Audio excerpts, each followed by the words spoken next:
Angeles. It's the program's fifth Sweet 16. Coach Brad Brownell, who is with us, becomes the first Clemson coach to lead the team to multiple Sweet 16s. We'll see if we can get a box when we can. Coach is joined. Hey, Claire, we have one right here. Coach is joined by, from his left to move that way, senior guard Chase Hunter, 20 points, 6 assists in 39 minutes tonight. Junior forward Ian Shefflin had 11 points, 6 rebounds, 3 assists, and graduate guard Joseph Gerard III, 13 points, his 99th three-pointer of the season tonight, tied the single-season program record. We'll start with an opening statement from Coach Brownell, and then we'll take questions for the student-athletes. Coach? Well, obviously ecstatic about the win. Just super happy for my players. These guys have been battling all year, and couldn't ask for a better group of guys to coach. They've just been fantastic, and we obviously had a hot start to the year. Like most teams, had a couple bumps in the road, but these guys never doubted it. We never quit. We just kept working, and we came into this tournament pretty determined and pretty confident, and just glad to see that it paid off. This was a big win for us. Baylor's obviously a very talented, well-coached team, and so for us to play the way we did, I thought our defense was outstanding throughout, and that was a big key in both of our wins here in Memphis. We will start with questions for the student-athletes. We'll give your name and your affiliation, and the student-athlete you're directing your question toward, just on the aisle on the left. Jason Munns with the Commercial Appeal here in Memphis. This is for – I got two questions, and this is the first one that's for any one of you guys. The ACC is representing very well in this tournament. How do you guys feel about that? I mean, that seems like a reoccurring theme every year. And, we've had multiple teams in the Final Fours the past few years, multiple teams in the Elite Eight. And I think that's why our league is just so good. We just prepare each other. And, it might seem like we're beating up on each other throughout the year, and that's why – we did have some bump in the roads this year because the teams are so good. But, it prepares us for March. And I think just the way that the league's set up, the way the league has so much talent, so many great coaches, it's going to prepare you for moments like these. And I think that's why we're always so successful year in and year out in this tournament. 25% of the Sweet 16 teams are coming from the ACC, so seems pretty significant there. And then Ian, I was going to ask you, when did the chef's hats start? Has that been going on for like all season or even before this season, or was it recent? Yeah, it started kind of mid-season of the ACC play. I think it was the Louisville game. I saw about 12 students kind of wearing chef hats, and it was pretty cool, especially after after a win, and you see those kids wearing hats for yourself. And then the next game we played Virginia, and then the whole student section was wearing chef hats, and it's awesome that students are wearing a hat for me. So, did you ever even see that like in high school, or they just started it here? And did you know right away when you saw it what it was? Yeah. The nickname started this year, kind of took off this year, and people just started calling me chef, and you start seeing somebody wearing a chef hat, kind of assumed it was for myself. So, going straight across the aisle. Terry Davis, Tri-State Defender here in Memphis. Hey, Ian, the first half you guys came out with explosive energy. You always have energy all throughout the game, but it seemed like your teammates, they just saw something that y'all could do to Baylor. What gave y'all the confidence to shut down Baylor's outside shooting in the first half? Coach Barnell gave us a great game plan, and we executed it to pretty great. And we didn't really let them get going early, and they struggled. We limited them to 25 points in the first half, and we stuck to the game plan, and it worked well. Right in front. Kennington Smith with The Athletic. Chase, 2 points against Boston College, but you come into this pod 21 in the first round, 20 in this round. Just describe the mentality that you carried into this tournament. I just wanted to come in and just impact the game. Being that I only scored 2 points in Boston College, and I really wasn't on it defensively. I wanted to make sure I came in here and, I was on it defensively, offensively, just really impact the game at all levels, And so, I just wanted to come in this tournament and fight for my teammates. That's what I did. We're going to stay on that same row, and then we'll get a couple in Zoom. John Blau with the Post-Courier. Chase, what do you think you guys learned during the season? Obviously, you had some late leads that you let up. Do you feel like going through those situations kind of taught you guys something that you kind of held on to here? Yeah, it definitely did. I think as a leader on this team, and us three being leaders on this team, we got in huddles and we just made sure we got stops. Made sure we got baskets when we needed them. And there were times this game where they started coming back, but we just made sure we got a stop when we needed it. And that's what helped us prevail today. We'll go to the Zoom. Dan, go ahead. Your question for student athletes. Dan Tortora, wakeupcalldt.com. This one's for Joe. Joe, you made the decision to spend your last season elsewhere. You went off to Clemson, and now you're heading to the Sweet 16. Just what this entire experience has meant to you. You guys aren't done, but this team has embraced you. You've gotten 2,000 points. You've got 99 threes now, I think, this season. Just what you can say about this entire run and the continuation of it. Yeah, I mean, first and foremost, it's all the credit goes to the coaches and the players that are here. Because like you said, I'm a 4-year guy at another school. I played against them for 4 years. Took a bunch of shots, and, they didn't have to, welcome me with all these open arms like they did. And, these guys have been great. And Coach Brownell, I tell the story. When him and Coach Nolan came to my house for an in-home visit, they were bragging about the locker room, talking about how great these guys are, how close they are, and you kind of hear that everywhere. But I didn't really understand what it really meant until I got on my visit at Clemson. I saw it. These guys are a brotherhood, and it was something I wanted to be a part of, and something that just makes this so exciting and so special, and honestly makes it a lot easier when you have a group of guys like this that welcome guys with open arms and just play together and play for each other. It makes these runs that more special. Stay in the Zoom. Darian, go ahead with your question for student athletes. This is for any of you guys. I'm just curious, how did you guys maintain your composure as Baylor was mounting a comeback, cutting the lead to 2? How did you guys kind of maintain your composure to finish this one through? Chase? Yeah, like I said earlier, I think it was just, making sure we got big baskets when we needed them, getting big stops when we needed them. We knew that they were a great team. They were going to go on runs. They got great players just like we do. But, as leaders of this team, we just made sure we got in the huddles, made sure we got stops, and, made big baskets when we needed them. We're going to our left. Bailey with the Associated Press. Ian, can you talk about the shot over your head and how that came about? He kind of reached in, kind of hit me in the face, and I really didn't know. I just wanted to get a shot up and try to draw a foul, and I was on the ground, looked up, and it went in. If I took that 10 more times, I don't know if I make it, but it went in when it mattered. So down here on the front. Ian, PJ has been in foul trouble like in both of these games. You guys got to the Sweet 16. What does it say about this team that you can be without PJ for long stretches of time and win 2 games like this? Yeah, one of our strengths is the depth of our team, and we got guys off the bench that can fill anyone's role. And RJ was big today. You saw he's knocked down some big free throws, and we got a lot of guys that can go. So to the far right. Chase, your shot at the end of the first half, what did that just do for mindset going into the break? And are you going to try and claim that was better than behind your back, or are you going to give that one up?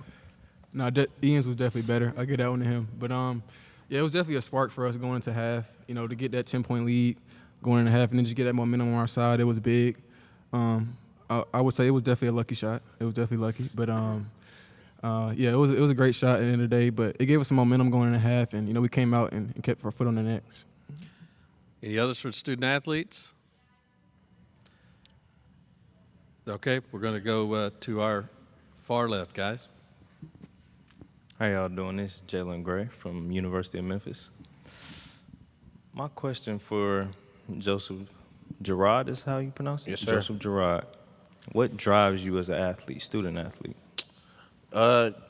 Just winning, honestly. As a competitor, I grew up with a big family, graduated with 12 cousins, and everything we did was a competition. And I wanted to beat them in everything I did, whether it was getting my paper done first or beating them in backyard basketball. So I just give them a lot of credit for instilling the will to win in me. And as an athlete, that's kind of what keeps me going is, winning games like this, being in environments like this, getting to experience things with my brothers, my teammates, all that kind of stuff is the memories that I'll have for a lifetime. And I think that's what drives me as an athlete. Okay, guys, we'll let you go back to the locker room. Congratulations on reaching the Sweet 16. Way to go. You will raise your hand in the room. We'll start with questions for Coach Brownell. Let's come down to the front row on both sides. And we'll start, Coach, just the front row on our left. Go ahead. Matt Mosley, ESPN Central Texas. Brad, how were you able to shut off Messi down low? You had a lot of success against him. What were you doing to kind of pack it in down there and keep him away from the rim? Yeah, he's a unique player. He's not a traditional kind of back-to-the-basket guy, so you're not guarding interior screening or a million duck-ins. It's more pick-and-roll sealing and late lobs. And I thought we had some good backside action in terms of chipping and not to get too much detail, but just, not letting him get to the rim without being bumped. And, it's hard because they put so much pressure on you with ball screen action that your big is involved in the ball screen. But I just thought our guys did a really nice job of fighting over the screen, chase most of the time, so we didn't need a lot of help from our post player or as much, and then our post player could concentrate on him. Just across the aisle. Terry Davis, Tri-State defender. Coach, your first trip to Memphis didn't leave a good mark in Memphis, but your second trip going to leave some lifelong memories. Yeah. How special is it to leave here with this win and to coach these guys for at least another week? Yeah, that's the part that is, I love this team. They're just, they're really good players, but they're better people. Really proud of the culture we have in our program, outstanding students. We do things the right way, and these guys are, they're just fantastic to be around. So, the hard part now, you saw the Baylor kids. I'm sure Scott feels the same way about his kids, and you just get so attached. You love them, and when the season ends, you're not going to coach some of them, so it's hard. So to be able to spend another week with them is fantastic. And then, our team was one of the last two teams probably left out of the tournament last year, and that's heartbreaking. And so some of these guys, you want it so bad for them, and you talk to them about it all year, and now they're realizing why this is such a significant tournament and what it's going to mean for them for the rest of their lives. We're going to spend the next couple just crisscrossing the aisle. Coach, to the left. Jason Munn's Commercial Appeal. Just wanted to get your take on the way the ACC has performed in this tournament. Yeah, I'm not surprised. I think we have a terrific league. I've been outspoken about disagreeing with some of the metrics and how the way teams are judged. I don't know the best way to do it.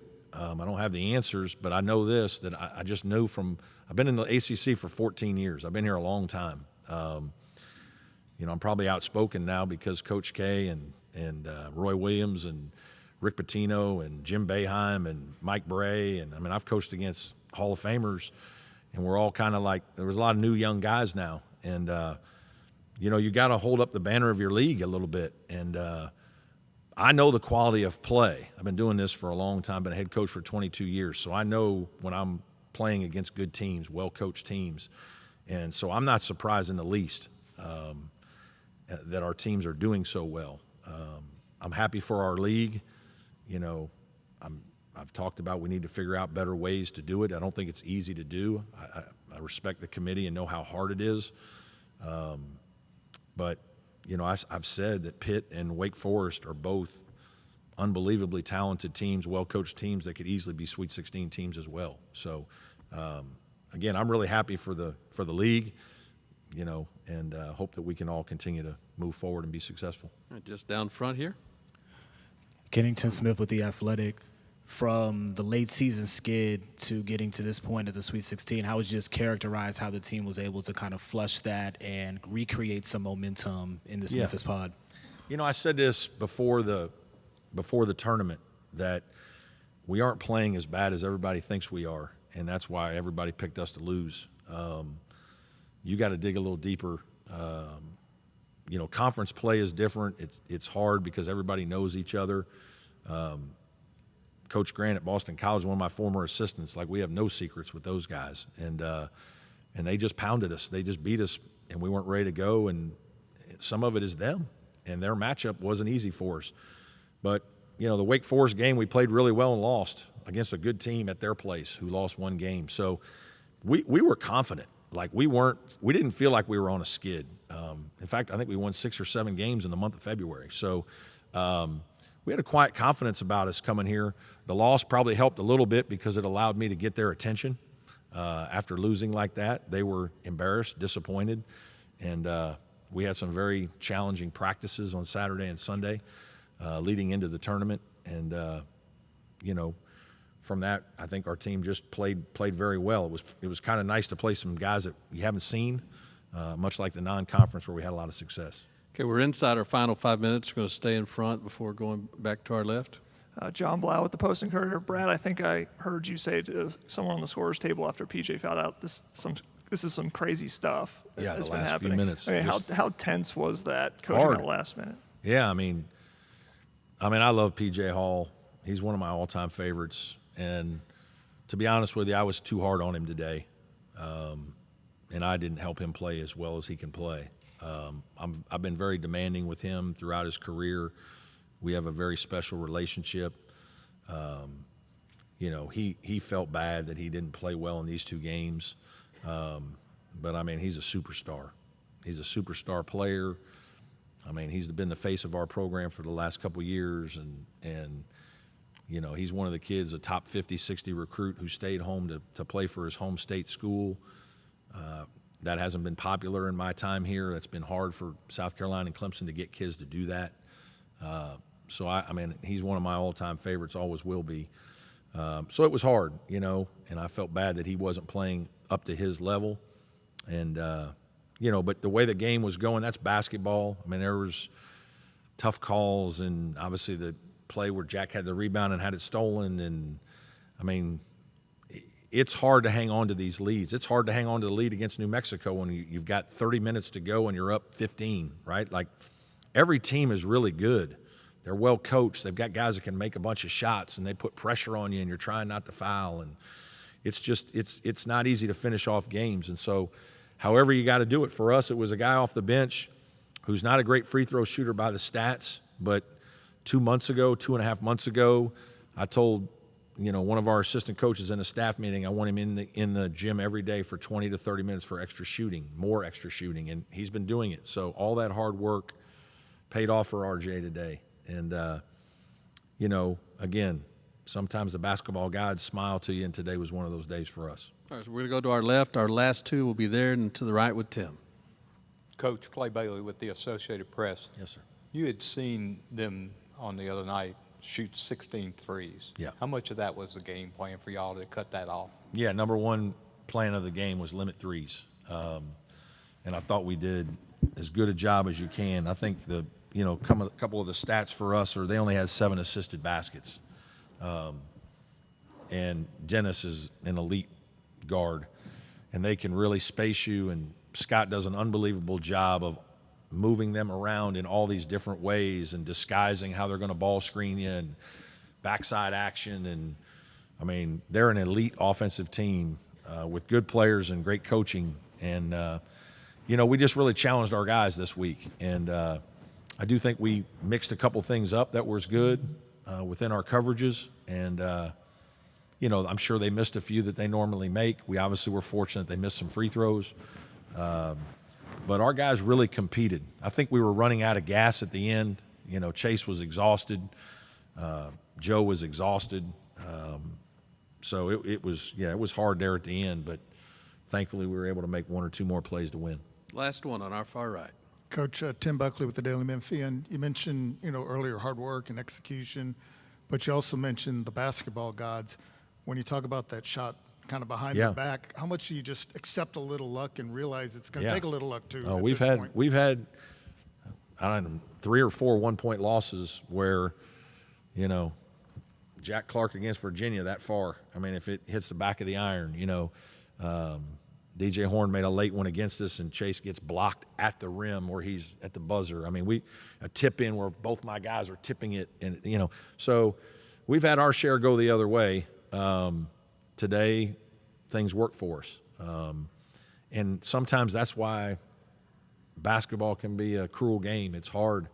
I've got a lot of friends on the football staff at Clemson, and very few of them want to change positions with me. One of them's wife early on and lives across the street. My wife was walking to get the mail, And she's like, there's no way.